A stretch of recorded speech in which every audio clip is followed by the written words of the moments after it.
The Washington State Senate just passed Senate Bill 5599, allowing the state to hide children from their parents.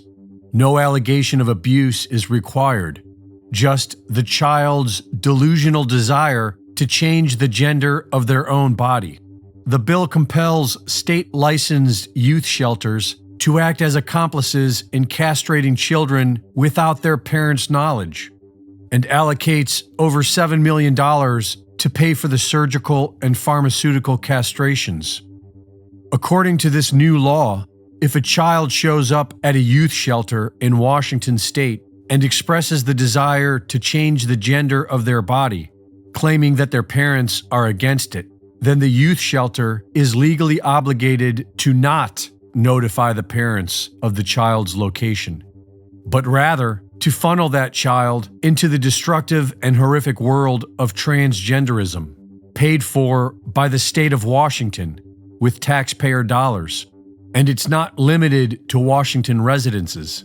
Any young, confused, runaway child can now make their way to Washington to get castrated by the government without their parents ever being notified.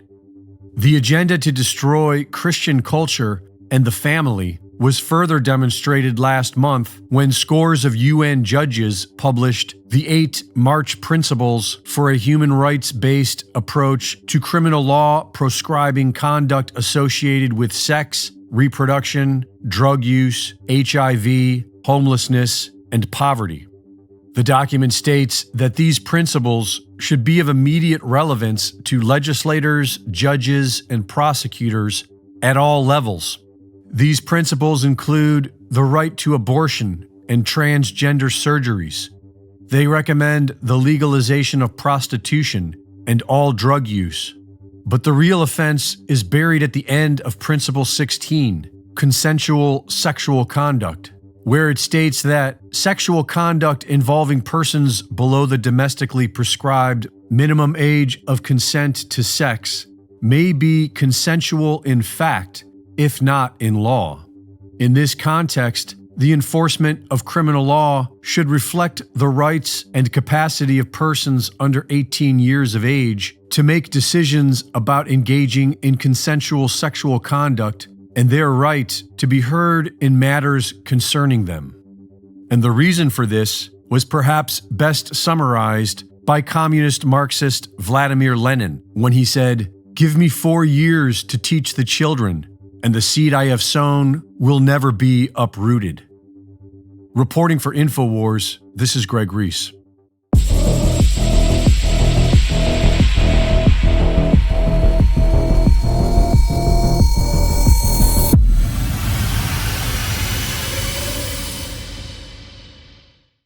Thank you for watching the latest Greg Reese Report. Be sure to go to reesereport.com to see my latest videos, sign up for my free newsletter, and subscribe for exclusive content. And be sure to support my sponsor at InfoWarsStore.com.